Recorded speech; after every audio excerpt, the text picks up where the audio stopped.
This is Rob Van Dam, and you're watching Cold TV.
Greetings and salutations, everybody, and welcome back to another episode of Pro Wrestling 60, where we recap everything that happened in the world of professional wrestling this past week.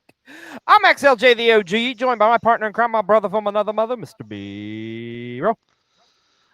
How are we doing out there, world? Hope everyone is doing well. It was a weekend jam-packed, full of wrestling. Everybody and their mother had a show. You basically could watch wrestling 24/7 if you so desired. Yes, yeah, and also, of course, last week, unfortunately, we had to take the week off, so we're going to also talk about stuff that happened last week, too. So, thus making this episode of PW60 supersized. Ooh, See what I did there? I see what you did there. That was very epic. But to start off, before I say the sweet, sweet line, I have to go on a little bit of a rant here. Okay. Are you ready for this? Are you talking about the farts coming from the parallel universe? No, nothing to do with the farts coming from the parallel universe. You know, we've come to a pivotal time in our country here, where a lot of stuff's going on. But let me tell you one thing. One thing that really grinds my gears is when I go to an establishment, and my total is, let's say, 401, for example, $4.01. You know, it's customary for the cashier that is working there to be like, "Oh, don't worry about the penny. We got you. We got you, right?" That's a very common occurrence. Well, let me tell you, it's a scary place we live in because I was handed 99 cents and change. I don't want that to be my America. Just All of that. Okay. just let the penny go. It's gonna be okay.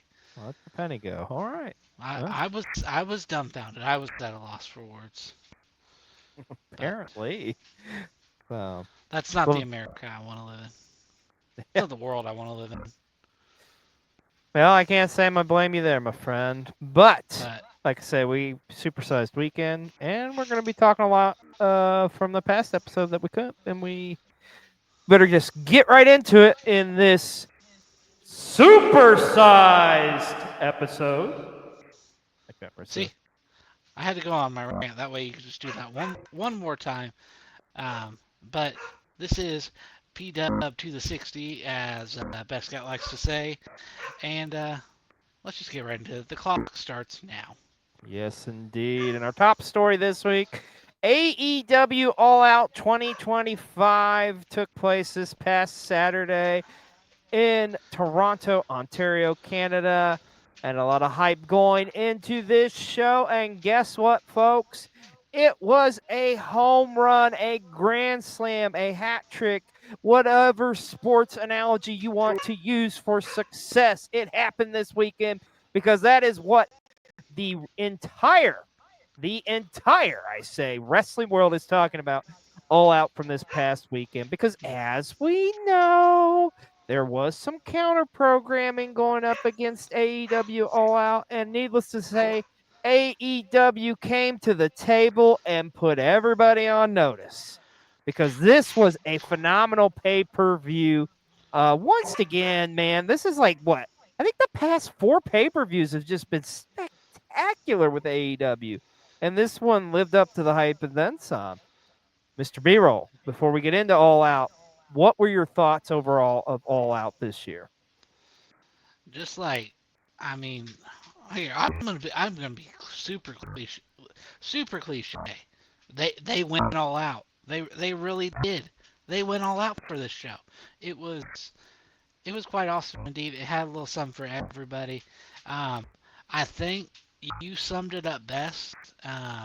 It was like a hat trick because, and I feel like everyone's hat trick of what their favorite moments or whatever or matches was for this show. Everybody's maybe a little different, but like it was just awesome. There was something for everybody. It was just a. Mhm. I feel like it's probably like the most like complete from top to bottom pay per view that AEW has done in a long time. Yeah, and the thing of it is, going into this, a lot of people were questioning, like, well, how are they going to do this with a lot of their top stars, like a Kenny Omega, like a Will Ospreay, like a Swerve Strickland, all out? Well, guess what? Literally, they went, as you said, all out on this show with the roster they had, and they put some guys in some prominent positions, and maybe one of the MVPs, if not the MVP of the week, and let's talk about in our main event, the AEW World Championship matchup with Hangman Adam Page defending against your TNT champion, Kyle Fletcher. We've been talking about Kyle Fletcher for months on this show. He continues to impress. This was a pivotal moment in his wrestling career, and by God, Kyle Fletcher delivered because this was a phenomenal main event matchup.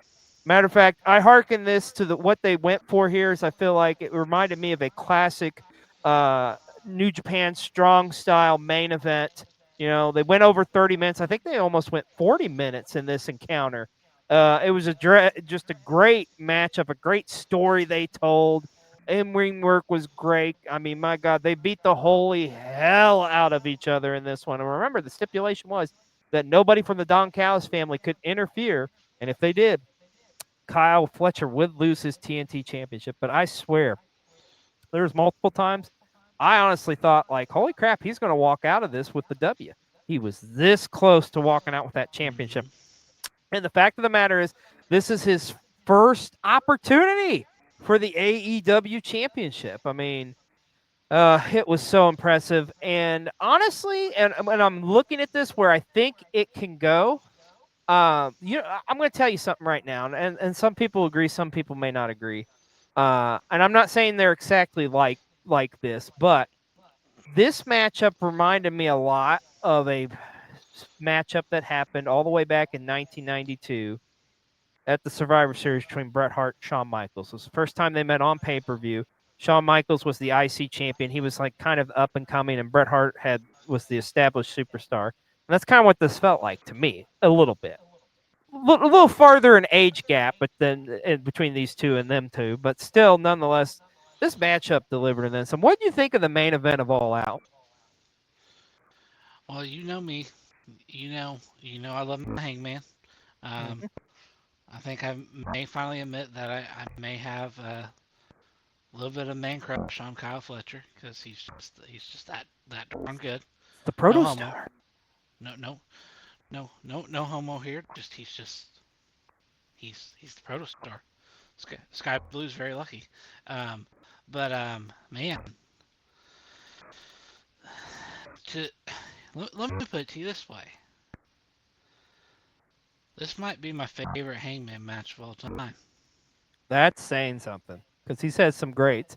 And that's what I love about this too, like with Hangman and these challengers he's faced. So since he won that championship, he's successfully retained against John Moxley in a rematch.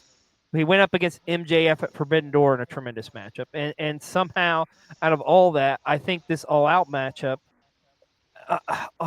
it was so good. And you know what the best part about it was, B roll? It's kind of like you're going to a restaurant, right? and you know kind of like what you normally get, but you're like, you know what, Hmm. I'm going to try something a little different here. It's a risk, right? It's a risk, but man, when you get it and you have that scrumptious meal and you're just it's so satisfying. That's what this felt like. Cuz like you knew it could be good, but you weren't sure how good, and man, did these two guys deliver in that main event. But nonetheless, as you could probably guess, our match of the week this week is Hangman Adam Page versus Kyle Fletcher for the AEW World Championship, the Men's World Championship. Of course, Hangman Adam Page successfully retaining. But I will go ahead and say this, and I think the world knows this too. Kyle Fletcher is a future AEW World Champion. Oh, for sure. It may not happen right away, but it's going to happen at some point. There's no way he The doesn't win that title. the the only way he wouldn't be, and it that goes into like contractual stuff, and is like if he just his contract is up and he just decides not to re-sign for whatever reason.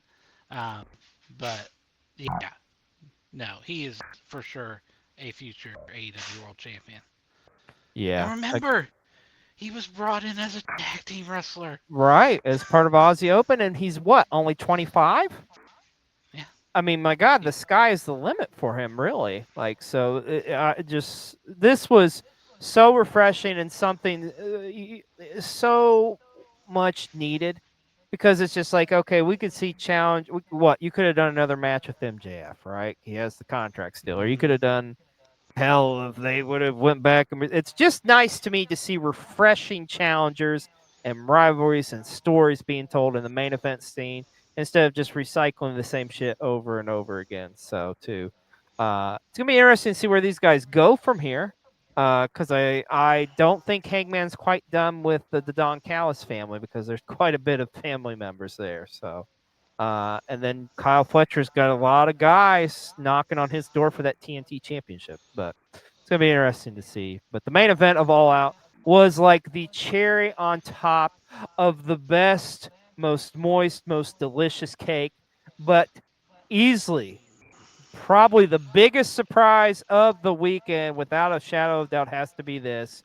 Chris Statlander made history and is your new AEW Women's World Champion as she successfully defeated Tony Storm, Tekla, and Jamie Hayter in a four-way matchup. Not only did she win this four-way B-roll, she pinned timeless Tony Storm. She's the one who put her shoulders down on the mat for 3, and now she's your AEW Women's Champion. And as I said, she made history as she's the first woman in All Elite Wrestling to ever hold the AEW Women's Championship and the TBS Championship. You know, Statlander is one of my all-time favorites. She's incredible. She so freaking deserves this. How shocked were you that the title changed hand this past Saturday and Chris Statlander walked out with the W? I'm not gonna lie, I was pretty darn shocked because um, I I thought ultimately I thought Tony was gonna retain. Uh, it's a clever way of doing it when you have these multi-person matchups of making everyone still look strong, but but man oh man was I pleasantly surprised, and Mm-hmm. I'm just like I'm so enthralled because I'm like, okay, I think maybe I know where we're going with this, but maybe we're not going there. Like, do you jump right into Staten Willow? Like, is it like for the title, or like are we gonna let that simmer? Like, I don't know, but Well, we got to talk about the elephant in the room at the beginning of this matchup. Who comes out and is in Statlander's ear? Is Wheeler Yuta. How did Statlander win the championship? She used Wheeler's move to get the pin. She used the seatbelt. So you gotta wonder. I mean, is Chris Statlander the next member of the Death Riders? I mean, they've been pursuing her quite a bit here lately. yeah, I I don't know. mean, the the other thing I would like to say too, like it just um, Tony Storm. Oh my God. She she Tony Storm, yes. God. she really is timeless, and She's like so good she doesn't have to have the belt. I think this was a wonderful decision. yeah, I mean, could you imagine if we would have went through like in Texas with what everybody thought was going to happen? mm, Man, that this is such a better call to put the belt on Statlander instead. It builds Statlander up. It gives her, her credentials. It builds her resume, so to speak. And Tony doesn't have to get that belt back right away. Hell, mm, if ever, honestly. yeah, I think there's a lot you can do with her. I tell you, first thing that comes to mind. What about putting her in a feud with Tekla and Sky Blue and Julia Hart or something? Because I mean, yeah, Tekla looked amazing in this matchup too. She had some incredible moments, and that's the thing. All four of these ladies in this matchup, they had incredible moments, and there was times where you thought they were going to win. But hmm man, oh man, great four-way matchup, but what a tremendous outcome. And of course, Chris Statlander is our wrestler of the week here on PW60 as she's your new AEW Women's World Champion. But don't worry, there was plenty of surprises at All Out. We're going to talk about them. Up next, let's talk about this. Brodito successfully retained their tag team championship in a brutal four-way ladder brutal. match. Man, oh man, there was some sickening, and I mean sickening spots. And there was some spots in this matchup too I'd never seen before. And the fact of the matter is, there's been so many ladder matches, it's crazy to think. There was a freaking surfboard on top of a ladder that was on like freaking straddled on the rope and a ladder. It was crazy. I've never seen that before. But you have Brodito retain against Jet Speed, the Young Bucks, and of course the Don Callis family, represented by Josh Alexander and Hechicero. Just an awesome matchup. You're a tag team guy through and through. What'd you think of this crazy, kooky, and chaotic four-way ladder match for the tag titles? Yeah, I think you summed it up best. I think the best one word to describe it is brutal. This match was brutal. Um, it was, like you said, there was a lot of innovative spots in it, See the as spot where they well. picked up the ladder and threw Kenny through the damn the Yep, table. yep. That shit's Felt like crazy. felt like oh my god, they killed Kenny. Like Yeah. but I was glad to see Brodito retain because Oh yeah. we're not we're Yeah. not we're not They're we're just not done with starting. Yeah. yeah we're not done with Brodito yet. And And then Speedball Mike Bailey, some of the shit he was doing in this one, like I don't see how mhm, his like feet and his ankles and everything's like just broken to shreds and pieces. The man was in this barefoot for God's sakes. yeah, he's he's one of one. He's crazy. And Taco Bell, get at me. We're still patting penny on the Brodito burrito. So slide in my DMs.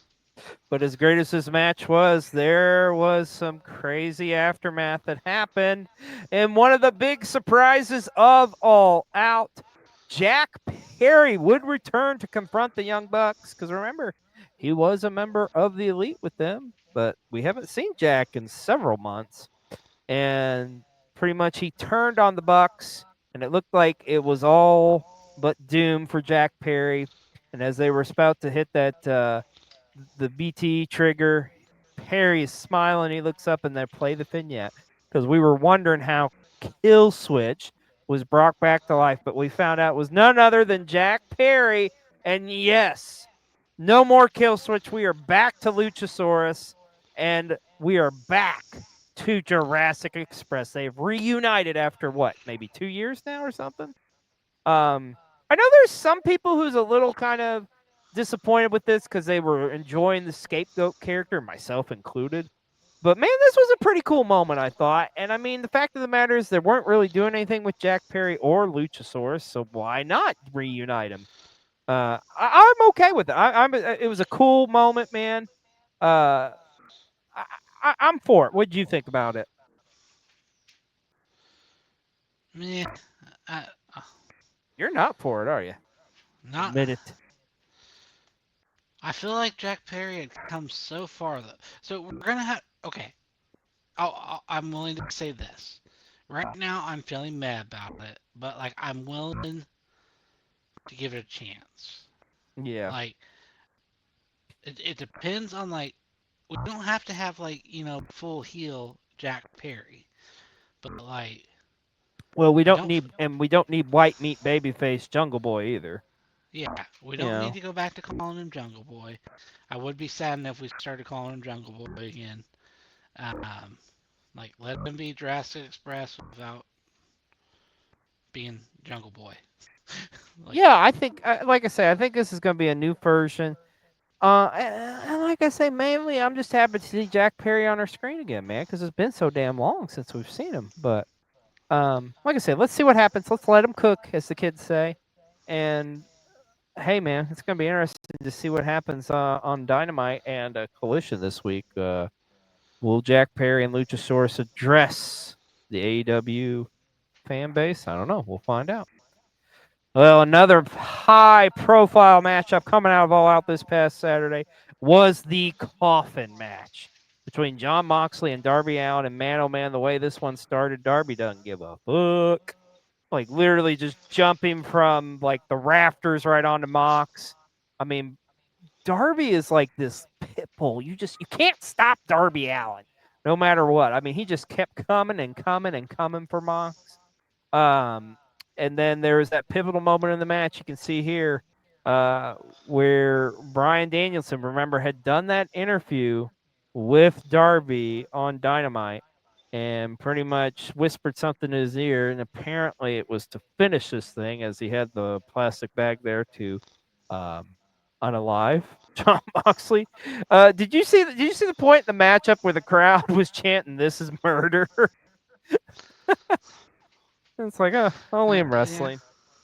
yeah, Um, like yeah, there was some spots there too with that damn coffin, man. The coffins got beat to shit, man.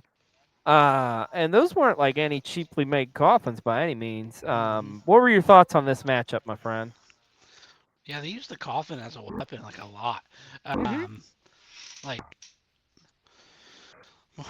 honestly, more so maybe than I've seen in some coffin matches because I'm used to like the coffins evolved a lot in the finish. But yeah, they use the coffin as a weapon a lot. But Darby's nuts, and Moxley may be even crazier than him. But I mean, this was a car crash, and you just couldn't look away. Yeah, but the big story coming out this, we got another surprise, folks, as the bastard himself, Pac, returned to help Jon Moxley successfully defeat and put Darby Allin in the coffin. So thus, Jon Moxley would win this matchup. But now Pac is back. They just added Daniel Garcia. If they get Chris Statlander this week, Death Riders are looking pretty damn good. You know what's amazing to me about this is because it was like pretty much you could have written them off really after all in, but Hmm. now they have such great strengths and numbers, man. How are you gonna stop them? I mean, can they be stopped? I don't know. It's gonna be interesting to see. But the story between Darby and Mox, even though Mox won the match, we still weren't done yet because at the end of the night, or towards the end of the night, right before the main event, they showed some backstage footage. And yeah, Darby Allin set Mox on fire. Because reasons. Why not? He was just trying to he was just trying to listen to Brian Danielson. Yeah. Well, remember, Darby was still in that body bag, and Mox told the Death Riders to leave as he was about to put whatever finishing touches, but thus he was able to escape, put Mox in that body bag, and then set it ablaze. We are far, far, far from over in this rivalry with Darby Allin and the Death Riders. Like, I tell you, this was a hell of a chapter. They told it all out. But where do we go from here? Like, what is Darby Allin gonna do to take out the Death Riders? Or more importantly, what the hell do the Death Riders have to do to take out Darby Allin? This is all valid questions. right? We've seen fire. We've had coffins involved. I mean, I don't know what's going to happen next between these guys, but I can tell you this: it's going to be brutal and violent. That's for damn sure. Speaking of violent, let's talk about the opening matchup to All Out, the highly anticipated Dream Tag Team Contest between Adam Copeland and Christian, or I'm sorry, Christian and Cope against FTR. This was a fun matchup. This is a great opener, number one. The thing, I love this matchup. I thought it was a great opener. Of course, we're going to get to the aftermath and stuff, but before we do that, you're a tag team guy. It's this tag team dream matchup. What'd you think of this opening contest at All Out? I want to say one thing. Quite possibly one of the greatest intros of all time, with them, walking through Oh and yeah, yeah, Bubbles from Trailer Park Boys. I loved it. uh-huh. And then the Yep. green bastard shows up. Oh man, Mhm. you love Trailer Yep. Park Boys? Then yeah, you were popping for that. Yep. Good times, but I love me some FTR, and I think even more importantly, I think I love, as a tag team, I love heel FTR. As a Oh tag yeah. team, they Oh just, yeah. the volume of work that they do, um, it's incredible. It really is. And um, we got or sorry, not Edge. See what I did there, wrestling brain. But we got freaking Adam Copeland and Christian against them. Like, Yeah, and the thing of it this. is, I think this is just getting started too, because Yeah. yes, Cope and Christian would walk out with the W. But before we get to that, we got to talk about this tremendous moment here. As yes, the former Beth Phoenix, of course, Beth Copeland, Adam Copeland's wife, showed up to take out that damn Stokely Hathaway who just can't get hose. And she made short work of one Stokely Hathaway. Was one I knew it. I figured at some point we were going to get Beth in AEW. Kind of surprised we were just getting her now, but this worked out perfectly in my opinion. Uh, how Well, excited were you to see Beth Copeland show up at All Out this past Saturday? I was very excited, but you said it worked out perfect. You worked out perfectly. I don't know if it worked out perfectly for her. Well, let's talk about that. Is yes, they would pick up the win, but the aftermath of this is FTR, along with the patriarchy, would attack Christian and Cope, and also with Cope handcuffed to the ring ropes, he could not get loose, and they hit Beth with the spike pile driver. Here's the thing. We're just getting started in this thing, and now we've got the patriarchy involved too. It's going to be interesting to see how Christian and Cope deal with this. But you can damn sure bet there will be another matchup between these two tag teams in the very near future. Also, I want to give Adam Copeland a huge shout out too as well. It was really cool the tribute he did in the middle of the match to John Cena, with the hitting John Cena's moves in there. I thought that was really cool. Kind of a nice little homage, just like how Cena had done so for Copeland. And, I mean, my and God, it's more respectful than anything that he's doing for John Cena right now. Oh, I said what I said. and you see, people, wrestling does not have to be that complicated. It doesn't. Does It not. doesn't have it doesn't have to be this side, one side or the other. Mm-hmm. Like, just enjoy what you want to enjoy. Just enjoy what you want to enjoy, indeed. Well, we got so much more of All Out to talk about here on PW60. Let's get into this one. How about this? The thumbtacks and tables matchup between one Maxwell Jacob Freeman and Mark Briscoe. This one had been building for a while. Holy shit. I don't think I've ever seen that many damn thumbtacks in a ring before. Mm. Like, I mean, you practically turn the ring into a canvas of thumbtacks. And Yeah. Mark Briscoe, My God, that man is tough. Like Mhm. the spots that they did in this, the brutality, the just the backdrops on the damn thumbtacks, for God's sakes. Like he was bleeding profusely throughout this one. Like this was violent, B-roll. Mhm. Like, what'd you think of the tax and tables matchup between MJF and Mark Briscoe? Yeah, I would say they definitely either went to like a Sam's Club or a Costco to get their tax. Oh yeah, They definitely bought them in bulk. had to. Probably Costco with them, being close with the Costco guys. Um, but man, this was brutal, absolutely Yeah, brutal. And yeah. has anyone checked on MJF? As I know we're gonna get into it, but that man lost so much blood this weekend. He had he had a weekend. He had a weekend. Holy shit! And yeah, we're gonna talk about that a little bit more here. But this matchup right here, Jesus. Um, yeah, I didn't think it'd get more brutal than this one, but holy shit, it sure as hell did. The big surprise I think on this honestly is Mark Briscoe picking up the W, man, which I think was very smart. Makes give him the W because here's the thing, MJF, a loss here doesn't hurt him, like, Mhm. but a win for Mark Briscoe is huge against a guy like an MJF, and I mean, now I think Mark Briscoe is looking on to bigger and better things for him, such as that TNT championship. We know he's going gunning for the Don Callis family, but we know there's going to be a trios match on Dynamite, but I'm not sure who the third person's going to be for the conglomeration. Well, we'll find out this Wednesday nonetheless. But this match was awesome, man. Another highlight on this show. And speaking of highlights on this show, we got to talk about this one. Holy shit.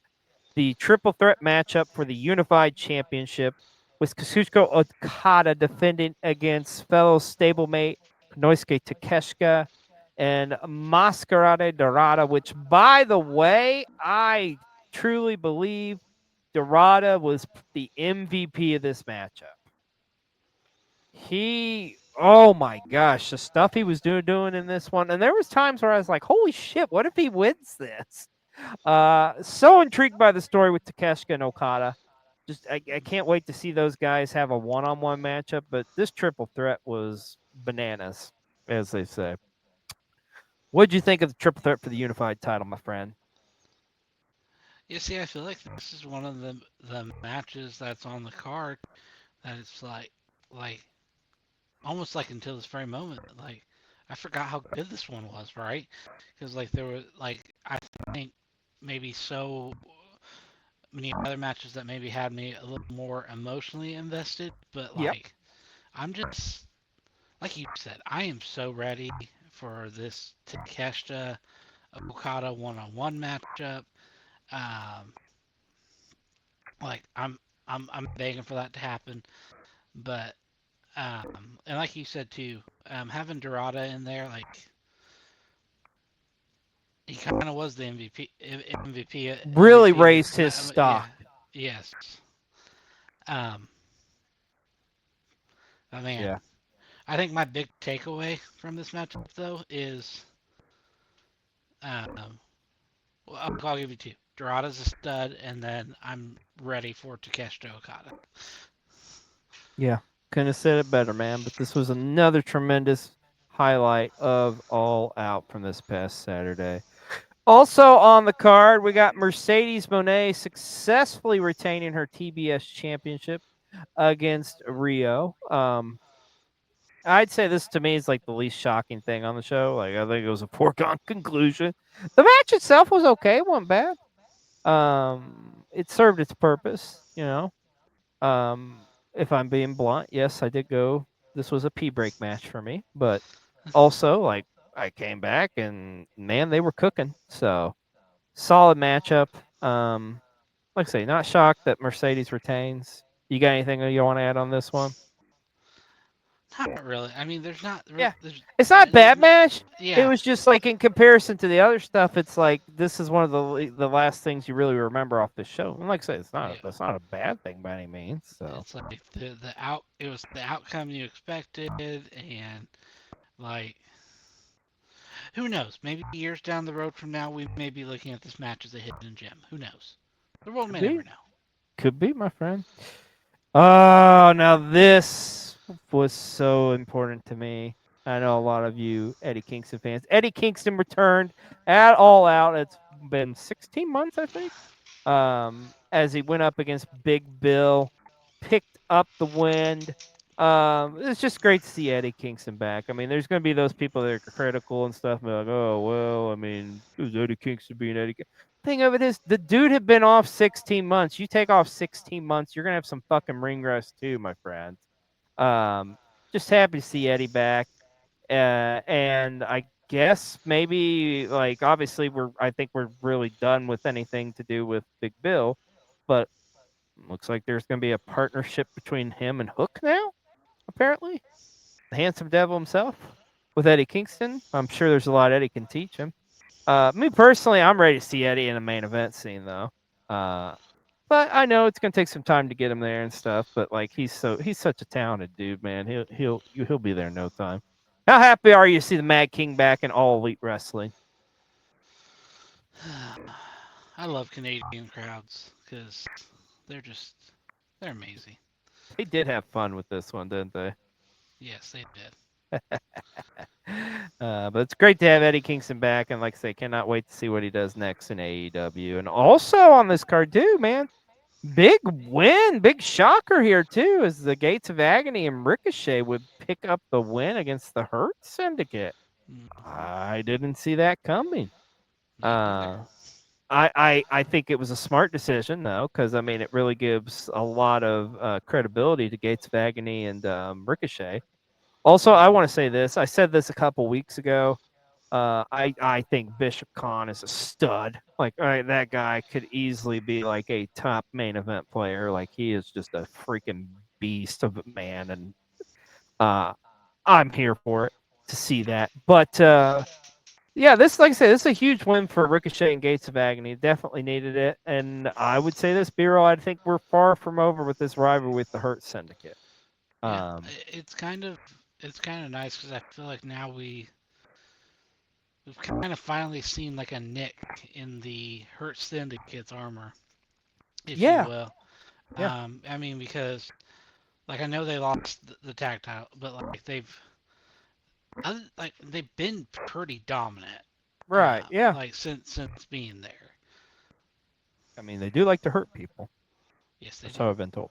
So, but this was a great matchup. Also, at All Out, we got to talk about the tailgate party beforehand. And this is the first time where they were actually live on TNT for the pre-show beforehand. The tailgate brawl, I loved. I personally, I would have loved to have seen that on the actual pay-per-view, but I mean, I totally understand why for reasons it didn't happen. But Queen Aminata, Harley Cameron, Willow Nightingale, Mina Cher Carl picking up a big win against Sky Blue, Julia Hart, Megan Bain, and Penelope Ford in the tailgate brawl. Also on this show, Daniel Garcia getting a huge win against Katsuyori Shibata, as this was the rubber match between them. We also got to see Hologram and Paragon pick up a win against the Frat House, and the Ops winning in tag team action against the Work Horsemen. So, but like I say, for me, the tailgate brawl is what made the pre-show. But overall, man, All Out was just incredible. It was such from top to bottom. And yes, we know AEW pay-per-views go long, man. But like you just get the most bang for your buck. And also it sounds like Papa Khan's considering doing some more afternoon pay-per-views. So I am all for that, my friend. Well, we're not the only one. That's what you call knowing your audience. Yes, That we're all indeed. old farts. Yes. Well, we're not the only one here at PW60 with our thoughts on this tremendous all-out show from this past weekend. It's that time in the show. Let's go to our good friend, Husky Rhodes, who's got an all-out rundown. He wants to talk about his thoughts on All Out. So let's go to Husky Rhodes. Pro Wrestling 60, what's up? It is your boy Husky Rhodes, and I just want to give a couple of thoughts on AEW All Out. I don't want to run down the entire card because that will take me 35 minutes. It was a 5-hour show, not including the fucking pre-show. Yeah, so Eddie Kingston's back. Papa's happy. Can we make him a world champion? I know he just came back and only had one match, but at some point before he hangs it up, can he please hold the big title? That's all I ask. Seeing Adam Copeland and Christian Cage tagging for the first time in 20 plus years in their hometown was such an awesome thing to see. Seeing Beth show up was rad. I was not expecting to see Beth to show up. And her hitting the spear on Stoke, I died laughing. It was so good. The feud with Cope and Cage and FTR, I hope that keeps going for a while because those four work so well together. Mark Briscoe and MJF, sorry. That match was insane. Shout out to MJF for having 2 crazy matches this weekend. Like, the Mystico match in CMLL was wild, and then he followed it up with this. Like, Jesus Christ. I really hope you're getting that money you talk about, because goddamn, kid, you're putting in work. The 4-way women's title match was so good. Shout out to Chris Statlander, your new AEW Women's World Champion. Well deserved. I think she should have held that title already, but better late than never. So good to see her with that.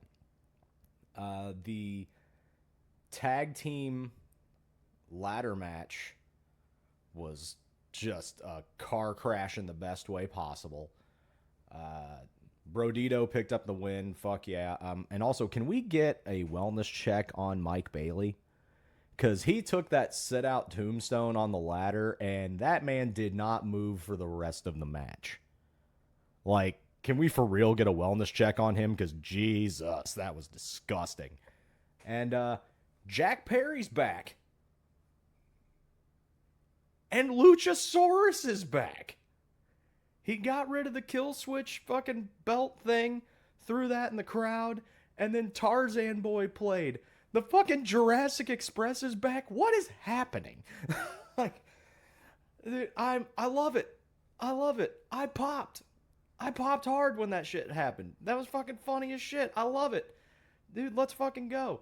But before that happened, we had the coffin match with Jon Moxley and Darby Allin. Yeah, that was as expected, bloody as shit. And the bastard Pac is back. Short-haired Pac. Wasn't expecting short-haired Pac. And also, as a friend of the show, Will Gray, said on Twitter, he said, that man ate his Wheaties because that boy is jacked. Like, Pac was already like a big dude for like a shorter guy, but goddamn, he looked huge for some reason. But great to see him back in good health enough to perform again, because I've always loved that man's work.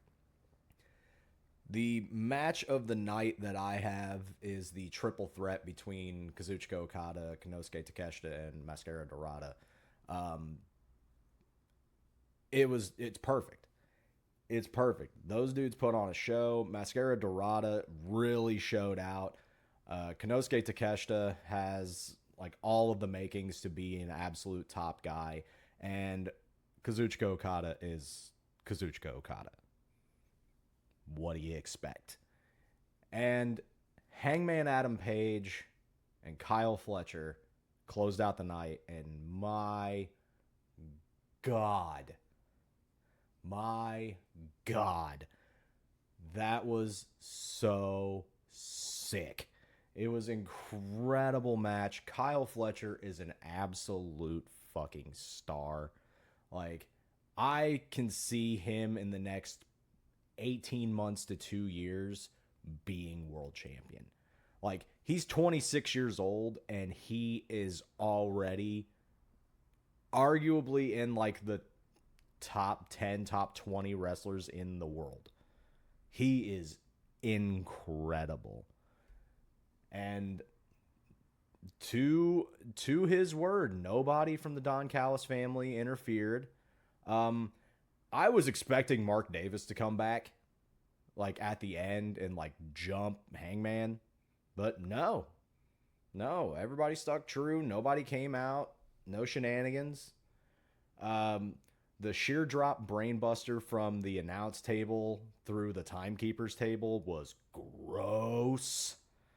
And the avalanche deadeye. Oh, the way Kyle Fletcher like landed on the top of his head. Oh, God, it was brutal. But yes, AEW All Out, 11.5 stars out of 5. So good. I'm after recording this, I'm gonna watch it again because that pay-per-view was that fucking sick. So yeah, if you haven't watched All Out, do yourself a favor and go watch it. All right, I've taken up enough of y'all's time. Be good or be good at it, kids. Yeah, Husky just sums it up perfectly, just from top to bottom. So good was All Out. It's going to be something we're going to be talking about for years to come, my friend. Well, AEW did have a big week this week, of course, because this past Wednesday night, it was AEW September to Remember, a special 3-hour version of Dynamite. Mixed in, I guess, with a little bit of Collision, you could say. So, but the show started, of course, with the Kyle Fletcher Hangman contract signing, and Fletcher said he would be leaving him in a pulp by the end of the night, and he was right at the end of the night because he did get his stuff in on him. But also on this show, we got a great matchup between Jon Moxley and Roderick Strong. I absolutely love the moment with Marina Shafir and like Roderick Strong, and Marina is like, because yes, folks, they are married in real life. Pulling back the curtain, but you already knew that anyway. Of course, had some tremendous qualification matchups to get to the tag team and the triple threat for the unified title. Also, love the matchup with Tekla against Queen Aminata, and a no holds barred matchup was great. Show was solid, man. It definitely was a September to remember, because what a prelude for what came with All Out, because God, All Out was so good. But man, oh man, this weekend was packed with wrestling action. We had a lot of huge events going on, and one of those being the CMLL 92nd anniversary show. And we talked about it earlier. MJF, he had a weekend, man. He had a weekend, because Friday night in Mexico City, he went into this. It was Mystico against MJF in a mask versus title matchup. And this matchup went hard, man. Like from the get-go, from Mystico coming out, the iconic entrance, and MJF like not even letting him get his flowers or anything, just beating the holy hell out of him. I mean, I think B-roll, I think within the first 30 or 40 seconds, I think Mystico was already bleeding. Like, he lost so much blood in this matchup, man. And it wasn't like a traditional kind of like Mystico matchup, but it was a tremendous matchup as far as storytelling, with just a babyface getting the holy hell beat out of him and somehow persevering against all odds. And thus Mystico picking up the win, not only keeping his mask, but once again is your CMLL World Light Heavyweight Champion, as he won the title back. Like I say, I watched this one live, and I got to tell you, I absolutely love the anniversary show. Did you get a chance to see any highlights of this yet, by any chance, or anything? I have seen some highlights, and it does seem like it was a bloodbath. Yeah, it really was. It's available on Triller, actually, if you want to catch a replay of this with English commentary too, as well. So, highly recommend you check it out, because I mean, it was a loaded show. Because some of the other highlights we want to talk about on this one, you had a legendary rivalry go on in a hair versus hair match. It was Ray Bucanero against El Felino. Now, the interesting thing of this was, I've never seen this before in a hair versus hair match. So both of these guys actually would end up getting disqualified, and thus making this match a draw. And by doing so, they both lost their hair, B-roll. So we got 2 haircuts in the night, in the same night. I've never seen that before in a hair versus hair match. But the main event. I want to talk about the main event because the main event was tremendous. It was very unique. I've seen this done in Mexico a couple times before, but they pretty much had it was like a double main event kind of, because you have a triple, like it's like a triple threat essentially, uh, to pretty much determine who's going to be in the main event. But each tag team, how it's done, is consisted of rivalries. So it's either going to be a hair versus hair match or a mask versus match. Well, anyways, Esfingi and Valentino ended up winning that matchup and thus earned the right to main event in the show. And their rivalry would reach, an all-time higher because it was mask versus mask. And you had Esfingi defeat Valiente, and El Valiente had to remove their mask. Of course, a long-time luchador. The crowd was into this. Like, everything about this show was awesome, man. If you really want to get into Lucha Libre or something, the CMLL's 92nd anniversary show is definitely something I would recommend you check out, because it was a solid show from top to bottom. Because I mean, they also had the women's tag titles were on the line on this show, as well as the men's tag titles were on the line, just to name a few. But the matches we mentioned were incredible, man. You got to check it out. Like I say, it is available now on Triller TV. You can catch a replay. Well, it was a big weekend for Game Changer Wrestling this past weekend as GCW's homecoming in Los Angeles took place at the famous Ukrainian Center. And I got to tell you, B-Roll, there's a lot that happened on this show, my friend. Of course, it kicked off with what I think still is probably the best rivalry going today in pro wrestling. It was a steel cage matchup between Sam Stackhouse and KJ Orso. It started off freaking chaotic. KJ Orso, the no good son of a bitch, actually attacking Emil, the ring announcer, of course, for GCW, and just jumping off the cage on Sam. It was crazy. It's chaotic. But shout out to our good friend Sam Stackhouse as he would get the win in this cage matchup. What a way to start the show.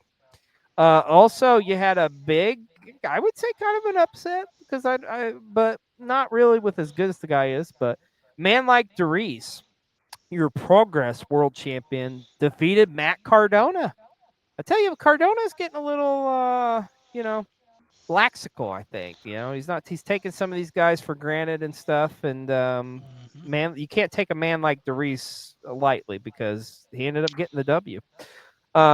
Also, a big one on this show, too. Atticus Cogar would defeat Cypress, but the aftermath, Kroll would make his GCW debut as he would come out and attack Atticus Cogar, which makes me wonder, okay, is he a hired hand for Charles Mason? Maybe he was there for Shotzi Blackheart. I don't know. But nonetheless, that was a crazy moment that happened. And you talk about a battle, a war. What about the matchup between Mance Warner and Bear Bronson? These guys beat the holy hell out of each other.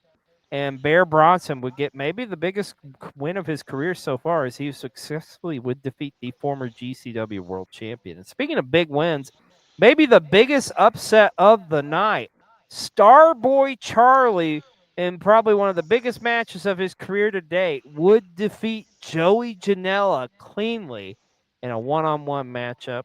Did not see that one coming. And, of course, the main event for the Ultra Violent Championship, Matt Tremont would successfully retain against Dr. Redacted. Man, oh man, GCW Homecoming had a little something for everybody. And you don't believe us? Well, it just so happens to be our good buddy, the Best Scout Machine, was there front and center. And here's some footage from Best Scout's trip to checking out GCW Homecoming in LA. Check this out.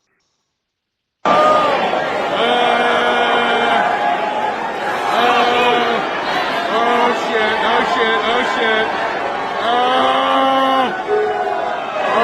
Where are you?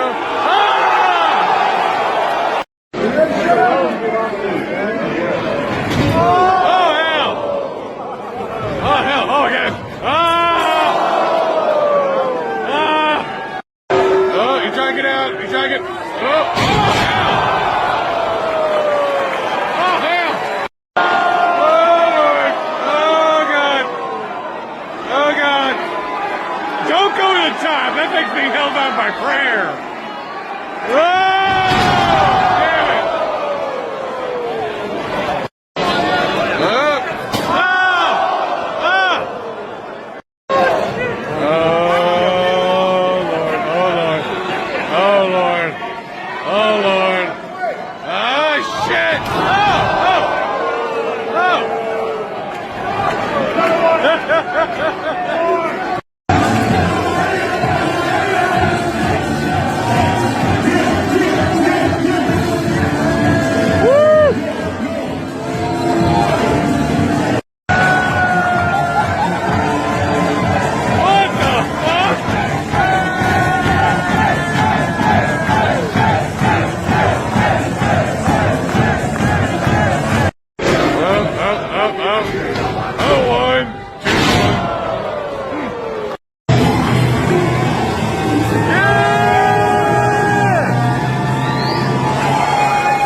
Well, there's just some of the action from a tremendous show, GCW Homecoming in LA, which the replay, like we say, is on Triller TV.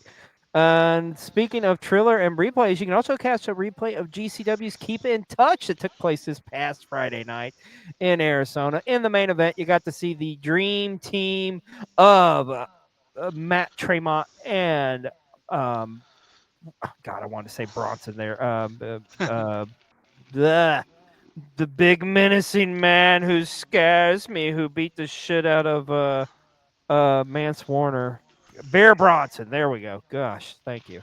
Going up against Dr. Redacted and Joey Janela. Also, tremendous matchup with the man like DeReese going up against one called Manders. You had a fun matchup with Jack Cartwheel going up against Jordan Oliver, Atticus Koger, and Starboard Charlie. It's just some of the highlights from this amazing GCW Keep in Touch show. And like I say, you can catch both of those replays on Triller TV right now. Well, let's talk about ROH Honor Club from this past week. This was a tremendous show, man. Dude, this show was loaded with amazing independent talent. I mean, let's just run it down with some of the results here. Of course, Mystico picking up a big win against Mansoor. You have Viva Fan was on this show in action. Alan Angels going up against the Beast Mortos. Of course, Alan Angels very popular on the indie scene right now. Of course, you may remember Alan Angels from the Dark Order years ago. You also had CPA was on this show, man. CPA from who we've seen at Effie's Big Gay Brunch and other shows before. Of course, he did have to go against Satnam Singh. That was kind of a bummer. But if anybody could do it, it'd be CPA. Also, you had man like DeReese was in tag team action with the Leah James going against the Death Riders. You also had a very brief appearance from Alec Price with Lance Archer practically murdering him. Janai Kai was also on this episode as well. She was going one-on-one against Yuka Sakisaki. But the main event was for the Ring of Honor Trios champions with Shane Taylor Promotion successfully defending against AR Fox and the Kingdom. Of course, you can catch a replay of this on Honor Club.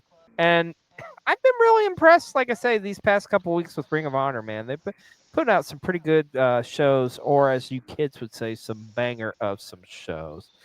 Well, let's switch gears here and let's talk about Major League Wrestling. And guess what? I can finally say I will happily watch MLW because thank you, God above. It finally happened. That no good, drugged out piece of shit, Matt Riddle, finally lost his MLW championship. Finally, thank God. That guy can just go off into fucking obscurity, do his little fucking OnlyFans things or whatever. I'm trying to be nice here, but fuck him. You know how I feel about Riddle. I think he's a no good piece of shit. But we got a new MLW champion, folks, and it is Mad Scroll Kruger, who cashed in his opportunity to win this. And of course, Dijak had a little something to say about that too. But nonetheless, I think this is well deserved. I mean, he's been with MLW for a while, of course, part of Contra. So I can't wait to see what his reign is going to be. And like I said, he did make a guest appearance in GCW too as well. So that'll be interesting to see what happens there. But that took place from last Saturday's Fightland show. But another big moment on the Fightland show as well, as Templariero would win the vacant MLW World Middleweight Championship. So he is now your new middleweight title. Like I say, I'm excited to watch MLW again, honestly, because, well, reasons. So I said what I said. Fuck Matt Riddle. Also, we want to cover this. Of course, this happened over a week ago, but we've been talking about it for a long time here on the show, and finally, the Marigold Dreamstar Grand Prix came to an epic conclusion. I got to watch this show B-roll, and that last day of action was incredible. The finals. So in the Star League, it all came down to where it was Miko Ano against Mai Sakura, and their matchup ended up going in a 15-minute draw as the last matchup, the Dreamstar Grand Prix.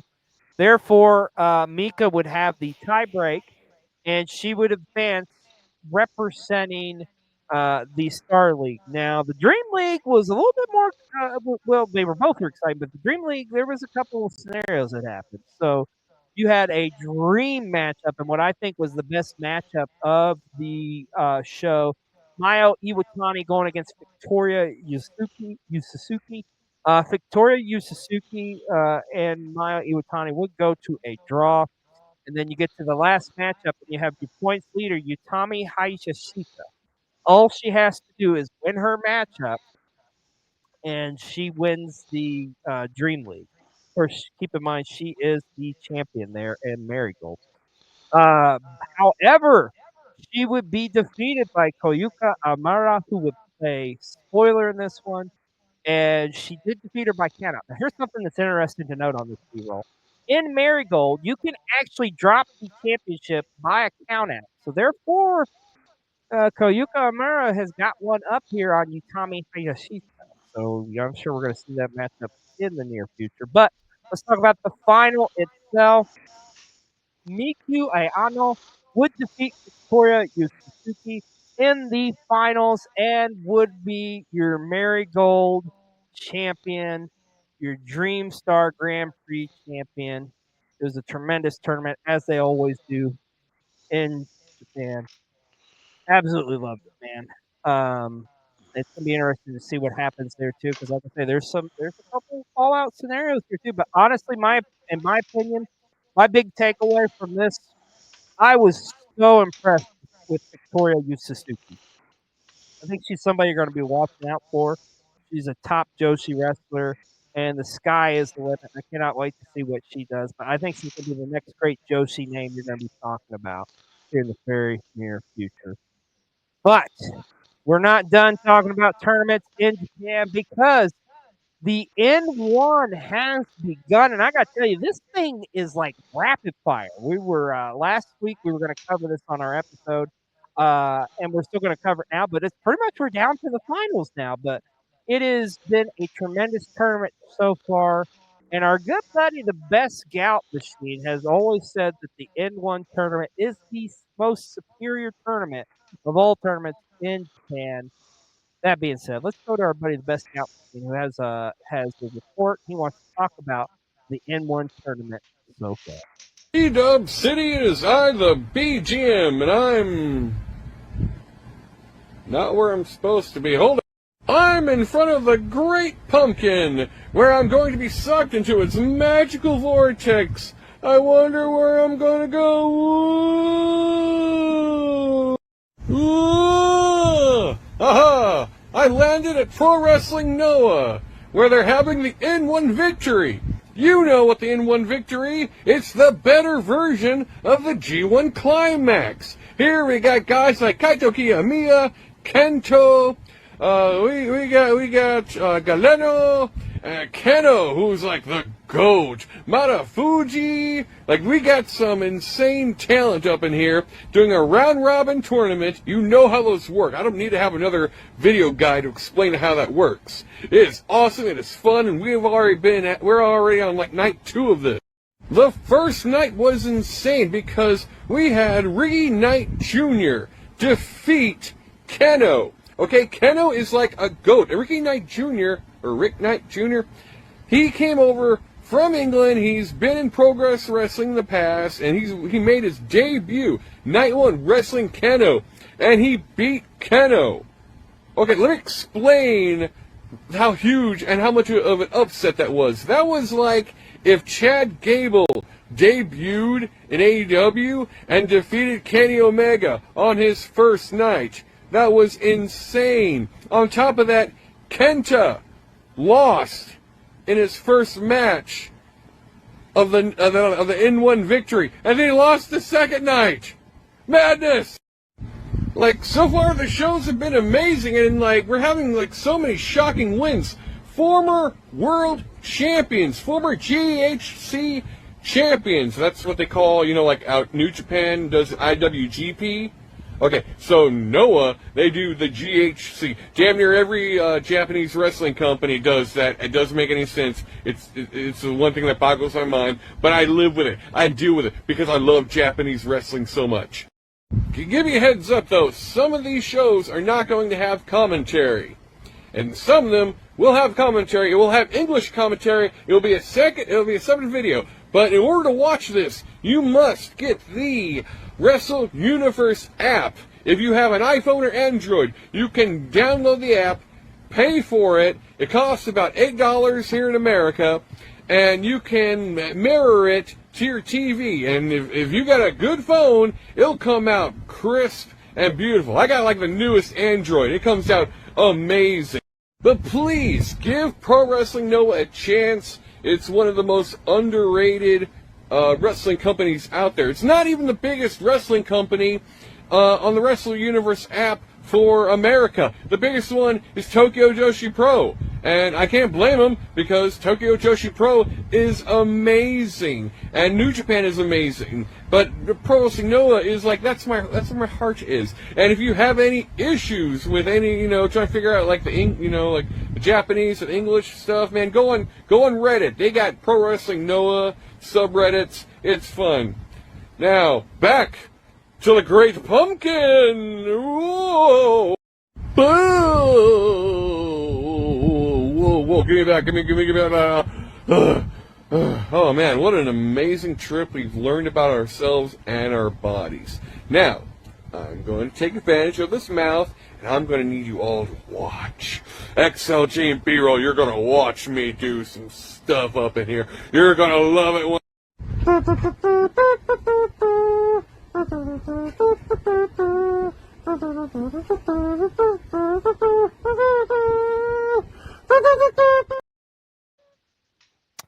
I saw nothing. Well, thank you so much, Best Scout, for that report on the N1. And I tell you, folks, of all these round robin tournaments, this one moves the fastest, because it's like literally every other day they are having matches, or have been having matches. Now, as Best Scout said, you can catch all the action on the Wrestle Universe app. But we are down to a final. The final will take place this upcoming Tuesday in Japan. But how it goes down, your winner in the A block was one Masa Kitamiya, which, by the way this went down, I don't think people really thought this was going to be how it went with your finals, because Masa Kitamiya would end up with 10 points, edging out the as Best Scout said, the GHC champion Kenta, as well as amazing young upstart Kaita Kiyomiya, who's practically the face of Pro Wrestling Noah, I would say. And then in the B block, it came down to Jack Morris and Galino, who had 11 points. Huge shout out to Ricky Knight Jr., who ended up third with 10 points. I mean, it's impressive because he finished ahead of legend Marufuji, as well as Keno, who Best Scout will tell you is like the god of wrestling pretty much. But in that playoff matchup, Jack Morris would defeat Galino. And the final that will take place this Tuesday to determine the N1 victory champion will be Masaki Tamiya, representing A block, going up against Jack Morris from the B block. So it's going to be very interesting to see. Like I say, I don't think any of us really thought that it would come down to those guys, but here we are. And we will report on that next week here on PW60 to tell you who ends up walking away victorious at the N1 victory. But he's right. It is a great tournament, man. They Noah really puts on. It's very impressive. Hard to keep up with, too, because it goes so damn fast. So. Well, we also want to talk about this last Thursday. Maple Leaf Pro aired their Sacred Ground show that took place a couple weeks ago there in Canada. And the big story coming out of this one is Giselle Shaw is a double champion. That's right. She would successfully retain her MLP championship, women's championship against Priscilla Kelly. And in also doing so, she would win her Destiny title. So now she is a double champion. Congratulations to one Giselle Shaw. It's great to see her with gold, man. I, for one, thought for the longest time she should have been a Knockouts champion, but it's great to see her killing it in Maple Leaf Pro. So congratulations to her on a tremendous victory. Let's talk about Cannonball Fest that took place last Sunday. This I got to see this one live. It was on GCW's YouTube channel. It was awesome. It was a great fundraiser for wrestling legend Jeff Cannonball. Man, you had some unique matches on this one, including that main event with Matt Tremont against Speedball Mike Bailey. Joey Janela against Megan Bain was great. Loved the matchup with Will Nightingale against Tony Deppen, man. And there was some chaos. There was a battle royal on this show B-roll that had Alf and Jeffrey the Giraffe was in it. Yes, I said what I said. You can actually catch a replay of this on GCW's YouTube channel. It was a tremendous event. Great cause, raising some money for Jeff Cannonball. It was an awesome show, to say the least. But speaking of awesome shows, man, holy crap, this was a huge one because the biggest show of the year for Tokyo Joshi Pro Wrestling took place, as it was the Wrestle Princess 6 would take place this past weekend. And I watched this show from top to bottom, and it's pretty solid, my friend. This is the equivalent to their like All In. It's the equivalent of their WrestleMania. It's their biggest show of the year. Had a lot of great highlights on this one. First off, one that sticks in mind, the Iron Man Heavy Metal Weight Championship. This was a different one. So I guess Mahiro Kirua walked out as the champion. Or I guess you could really say kind of like a pillow walked out the champion, I thought. Like, I still dispute because, yes, during this matchup, a pillow won the championship. And you're not hearing me wrong. A pillow that you lay your head down at night actually won the championship during this crazy and chaotic event. I still think they should be the champion, but it is what it is. And by the way, in case you're wondering, the champion going into this was Hokotan, which was a giant, like 10-foot mascot of some sort. Also in this match, it was Ram Kaicho Raku, Shinya Suzuki, and Mitsu Ashida, Kira Summer, and Chicken Nasiaki. So kind of a unique little battle royal. Also on this show, Aja Khan, Joshi Legend, would defeat Himawara in a tremendous matchup. There was a capture the flag scramble authorized weapons death match, my friend, with Tom Harkayuku against Rika Tatsumi. You want to know what some of the death match weapons was in this one? Because it was like you captured a flag and then you got to use one of the weapons you chose. There was one where it was like I think there was 100. It was a bag of like 100 of like plastic balls. You know, like the balls like you get in a pit in a pit for kids. That was one of the weapons in this one. Yeah, it was fun. It was solid. Good times. But on a more serious note, the last three matches of the show were definitely big time defining matchups that make this show kind of like that big type show. First off, Arusi Indo would finally get their hands on something they've been coveted for a long time, the Thank It International Princess Championship, as she would defeat Priscilla Kelly, and she is now your new International Princess Champion.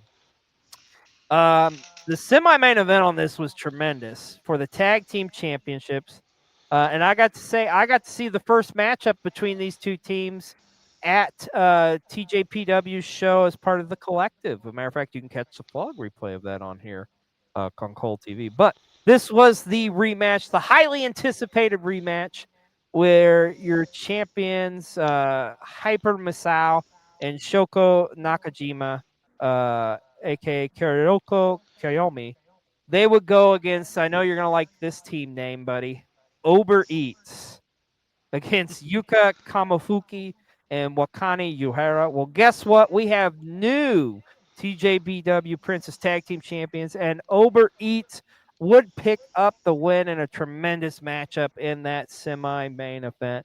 But the main event, what everybody's talking about, it was for the Princess of Princess Championships. Of course, Miwa Watanabe winning the Princess Tournament to get the right to challenge back for her championship that she once held. And yes, Mio Watanabe, arguably the face of Tokyo Joshi Pro, would defeat Masuki in the main event to become your Princess of Princess champion once more. I mean, my gosh, I've had the privilege of seeing her in person several times. Uh, she's an amazing singer too, by the way. So, but you can catch a replay of Wrestle Princess 6 on the Wrestle Universe app. As Best Scout says, it's I think it's only like $8 a month or something. And they got Tokyo Joshi Pro, they got Pro Wrestling Noah, they got Marigold, uh, and that's just name a few. They got DDT Pros on there and so many more. You got to check them out. The Wrestle Universe app, where you can see some of this amazing action. So incredible show. Like I say, I highly recommend you go back and check it out, dude, because it was awesome. Speaking of awesome, too, this past weekend, Mystery Wrestling 18 took place in Toronto, of course, following up the day after All Out. And one of the big moments on this show, my friend, is we got the in-ring return of Allie, the bunny. That's right. She ended up being the mystery partner of Penelope Ford as they teamed up to take on the Hex in a tremendous matchup, which, by the way, you can catch a replay of this show on their YouTube channel as well. And man, there was just so much wrestling action going on this past weekend. Company we talk about a lot on here is Defy. Defy's Aeon took place, and I know you're gonna love this, buddy, because it was an open challenge to kick off the show. Defy champion Clark Connors laid it out there, and who would answer the call? Brian Keith would show up to Defy. Not only would he show up, he would defeat Clark Connors for the Defy World Championship. You have a new Defy champion, and it is Brian Keith, the bounty hunter. How excited are you to see Brian Keith win a world title, my friend? It's where he belongs. Right? I know you. The bad apple stuff was great, but in the day, the man's the world champion. It was interesting watching this one B-roll because I felt like it reminded me of like, oh yeah, Brian Keith is a badass. Like how could we forget this? Like, yeah, it was an awesome matchup to say the least.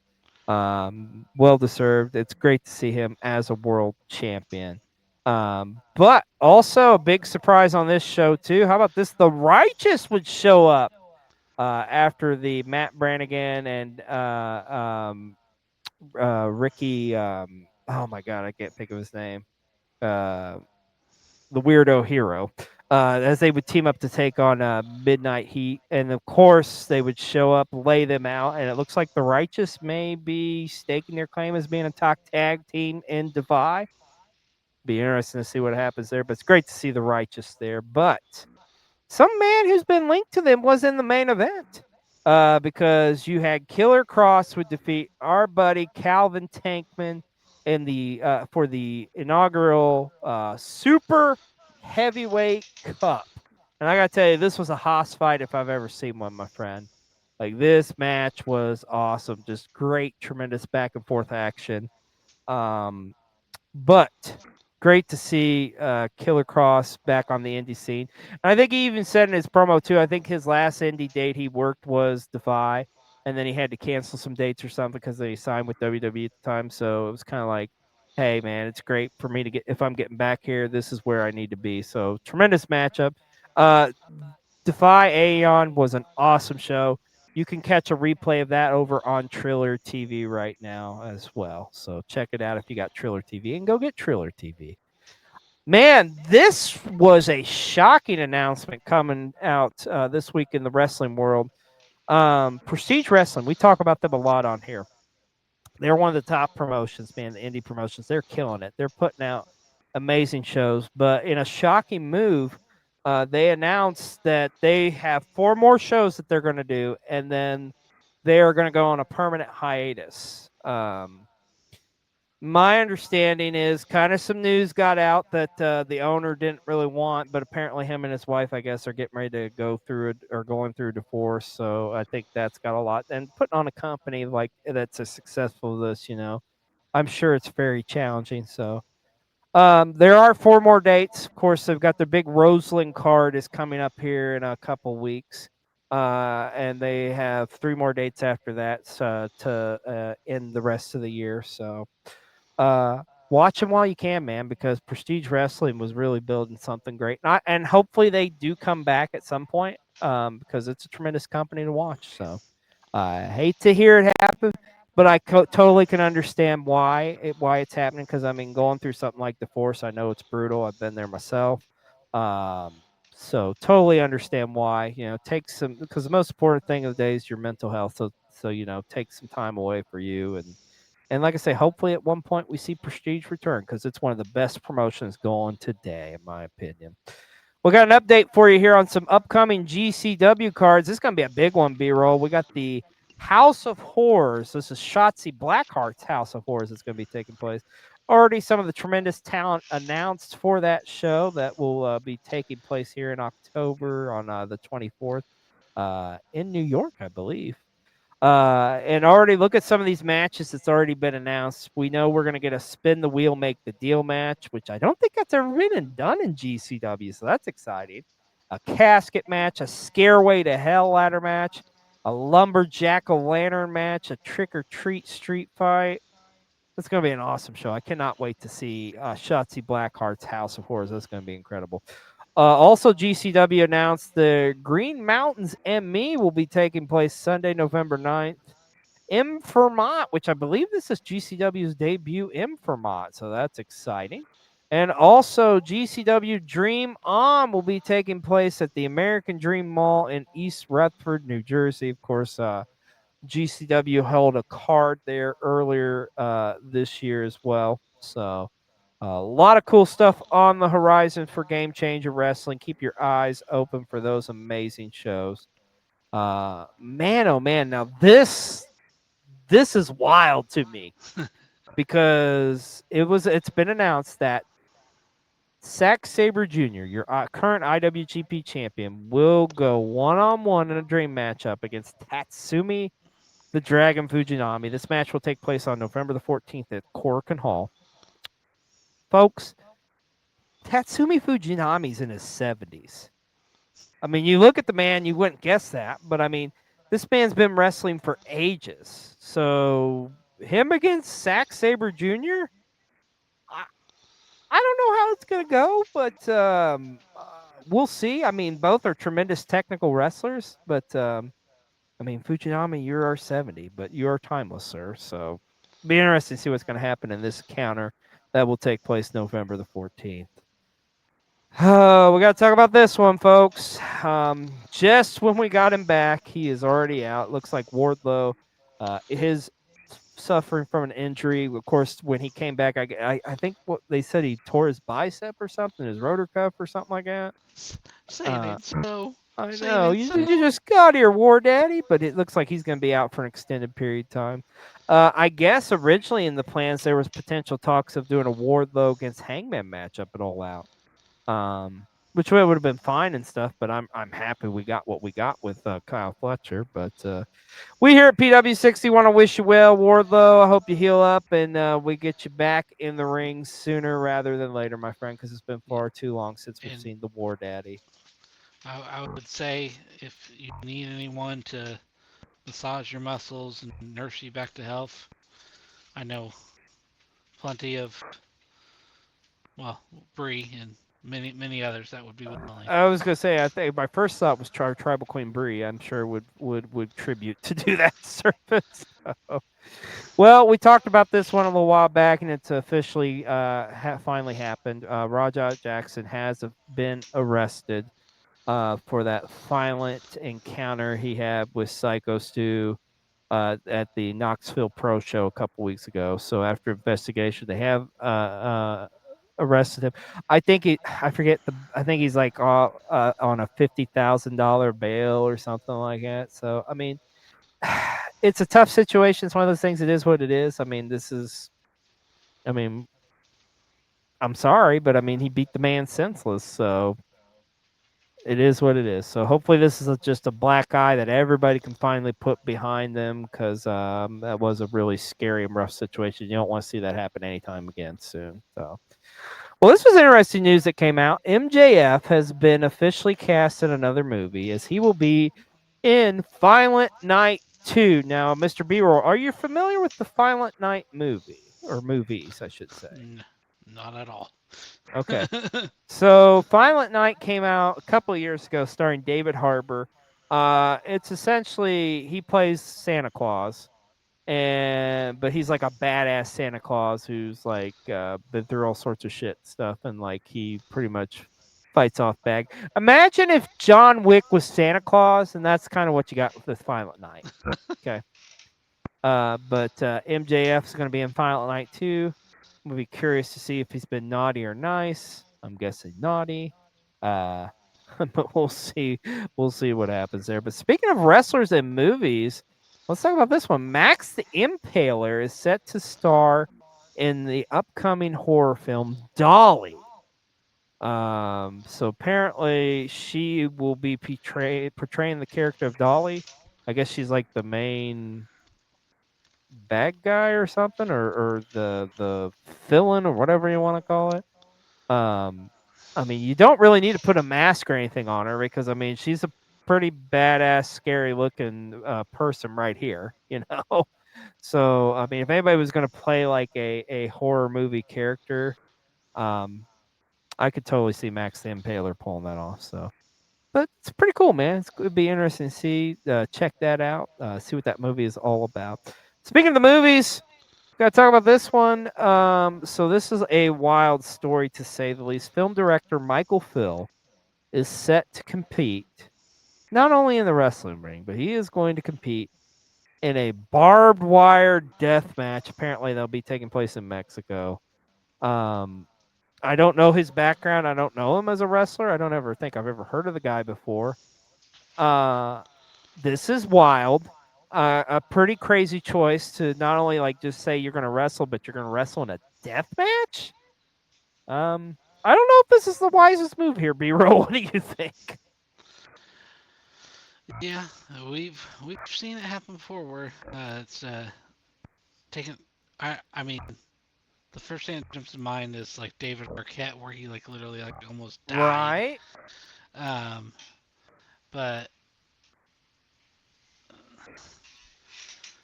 yeah, we'll see what happens. Yeah, shit happens indeed. So, well, I tell you, it doesn't get any more random than that, or does it? Here on this show, let's go to Brian with Brian's random moment of the week here on PW60. Hello, yes, I am back again. Once again, Brian's random moment of the week, hat not there, pretendant's there, and there's Harry the fake snake. It's been a while since you've seen him on this segment, so everybody say hi to Harry. Harry says, "What's up, dog?" Speaking of dog, I'm out with Stormy. She's out there, and she's doing puppy things right now, like sniffing, and I think she's getting stick at the moment. She's cute. All right, so back for your random moment of the week and looking into the history of the world of professional wrestling that we all love so dearly and have been fans of for many, many years. New fans, older fans, whatever the case might be. So, I want to look back at companies, and we've talked about independent wrestling here lately, people like Christopher Daniels and AJ Styles and people along those lines. And I want to look at companies itself. And we know that there was a period of time when WCW and ECW, both in 2001, only a few months apart, both closed their doors. The camera's shaking because Stormy's scratching right now, so it's like, ooh, like Kevin Dunn, shaky camera work. Oh, follow the bouncing ball, which is my bald head. So we know that, of course, in 2001, WCW, ECW closing meant that the only major promotion in the United States was, of course, World Wrestling Federation, then become World Wrestling Entertainment. TNA did come along, and, you know, there's some things with that, of course, and Ring of Honor come along. So, I want to look at something a little more recent. And this is a big what if, considering the way things are now. What if, in 2019, All Elite Wrestling never formed? Quite simply, because you look at the careers of people like Bryan Danielson, and people from the WWE who then went to AEW. But then you also look at the people like a Darby Allin, Daniel Garcia, a lot of the younger stars from the independents, and there's so much with that. So comment below and let Harry, let us all know what you think in this what if scenario. What if All Elite Wrestling never formed and was not in existence today? Hello. It's Gustavo. I found this Pokemon, and I have no idea what I'm supposed to do with it. But it's the best part of my week, because I've been dropped on my head, I've been kicked in the mouth. I think that's called Maribel. I've been literally pulled on a rope. I've been just abandoned by this absolute 7-foot monster that's undeniable, unstoppable. I don't know, man. I'm just saying, wrestling has been weird.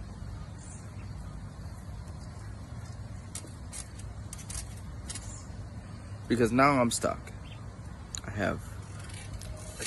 I'm not saying I kidnapped a small child, but just followed me home. I think it's, it's like a cat distribution system, but nobody sent out an Amber Alert either, so what do I feed it? Gustavo only eats protein bars and, Spite. And water, a lot of water.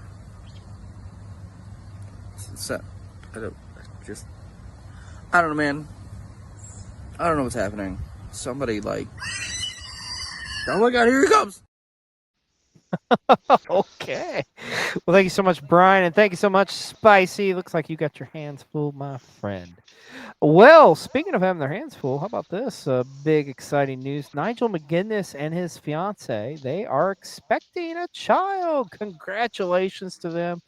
I don't know if this is Nigel's first kid or not, but regardless, awesome news. You'll love to hear it. So we here at PW60 want to wish you well and congratulations on your new family member to be. And one heck of a magic trick. Indeed. And AEW Wrestle Dream is what is next for All Elite Wrestling when it comes to the pay-per-view landscape. Of course, this will take place Saturday, October 18th, but the big news is it's coming out of St. Louis, Missouri. Coming to you live air Saturday, October 18th. So stay tuned in the coming weeks as we'll have plenty of information on that for you here on PW60. Well, here on PW60, we always like to give a little rub to highlight an indie show, a wrestler, or something like that. And this week, our indie spotlight, we're going to give it to Define Pro Wrestling. Define Pro Wrestling is an awesome company based out of Michigan. Of course, shout out to our buddy Ethan, who runs that. It's a pretty awesome promotion. They've got a big show coming up on October the 10th. Already some of the stuff they have announced. Noel Summit will be on that show. Of course, shout out to Noel Summit. Go back to over a year ago. She was featured on one of our vlogs here on Cole TV. Regan Liddell will be on the show as well. And how about that? You got Danny Looney Danny Luna will be competing against Ray Larson. Of course, Danny from TNA, one of the knockouts there. But it's already shaping up to be a pretty awesome card. If you go to and like he said to you, that match will be featured. This show will be featured on Title Match Wrestling. He does a great job, man. They do some pretty cool shows and stuff. So huge shout out to them. Like I say, if you're in the area, you got to check them out on October 10th. Just look up Define Wrestling, and you can get all the information that you need. It's an awesome show. And they are Indie Spotlight this week here on PW60. And in closing on this supersized episode of PW60, we do have a little bit of sad news we want to acknowledge here on PW60 because the wrestling world, we had some losses these past couple weeks. Of course, a lot of you are familiar with this one. Former Evolve tag team champion Jaka passed away. Apparently, he had a heart attack. But a very popular wrestler in the independent scene. I know they honored him a lot at the Jeff Cannonball show, but we want to wish his family we want to wish his family our condolences to him. As the wrestling world lost a great one, and we lost a couple other great ones too as well, unfortunately. This is a really sad one. Tashin Nagawa from All Japan Pro Wrestling died tragically after he was hit by a tour bus. So sad. Young man was only 21 years of age. He was just starting his career. So yeah, absolutely just heartbreaking, gut wrenching. You hate to hear that. And also Dana Lee has passed away as well. Now Dana Lee was part of the All Pro Wrestling family. He was actually their head trainer there out in California. Been working all the way back since 2002. So he had a long career, but unfortunately, we lost all those great pro wrestlers. Like I say, here at PW60, want to wish their family our condolences. We wish them well. And we know they're up there in that big squared circle in the sky right now. So our condolences to all of those young men who we unfortunately lost. But B-roll, that being said, we've done it. We went through everything that happened in the past couple weeks on this supersized episode of PW60. We thank the network for allowing us to have this large episode tonight. We thank you all for joining and watching us here on Cole TV. And we got another amazing week of wrestling action ahead. We're going to find out who wins the N1. Don't forget, New Japan Pro Wrestling's Destruction Show will be taking place this weekend too. And, of course, now we're on the road to Wrestle Dream. What's going to happen with the fallout from All Out? We'll be talking about that and so much more next week on a brand new episode of Pro Wrestling 60. I'm Xlj the OG. This is Mr. B-Roll. We'll see you next time in another episode of PW60.